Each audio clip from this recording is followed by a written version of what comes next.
السلام علیکم۔ بددعا سے نہیں، آہ سے زیادہ ڈرنا چاہیے۔ جو لوگ بددعا نہیں دیتے ان کی آہ عرش ہلا دیتی ہے۔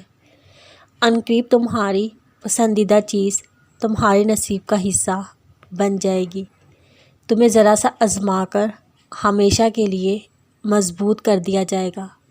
یہ آزمائشیں مسلسل نہیں ہیں، تمہیں سکون بھی بخشا جائے گا۔ اب تمہاری دعا کی قبولیت کا وقت آ چکا ہے۔ اب تمہیں سب نواز دیا جائے گا۔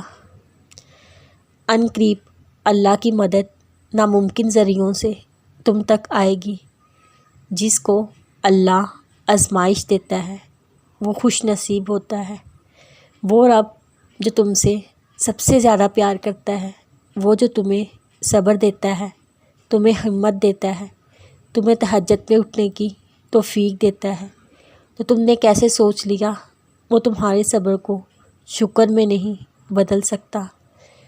تو جس نے اپنی آزمائش اللہ کے لیے سہ لی، اللہ کے لیے صبر کر لیا، اللہ اس کو وہاں سے نوازے گا جس کا اس نے سوچا بھی نہیں ہوگا۔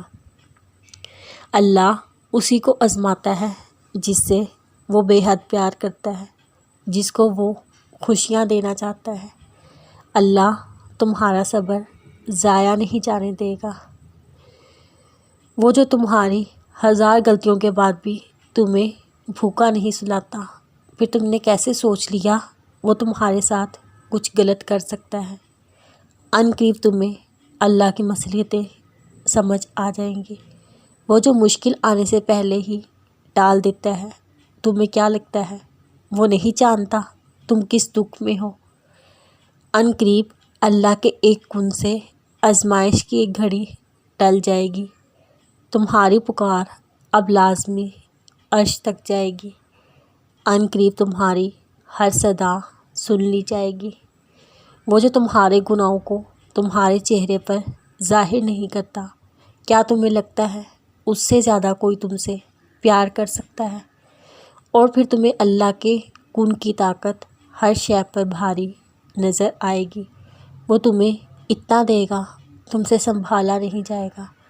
اللہ کہے گا ہو جا اور ناممکن چیزیں ہو جائیں گی۔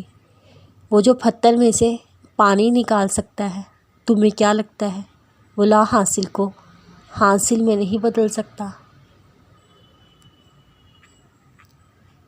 میں تو اس وقت سے ڈرتا ہوں کہ وہ پوچھ نہ لے کہ اگر ضبط کا آنسو ہے تو ٹپکا کیسے۔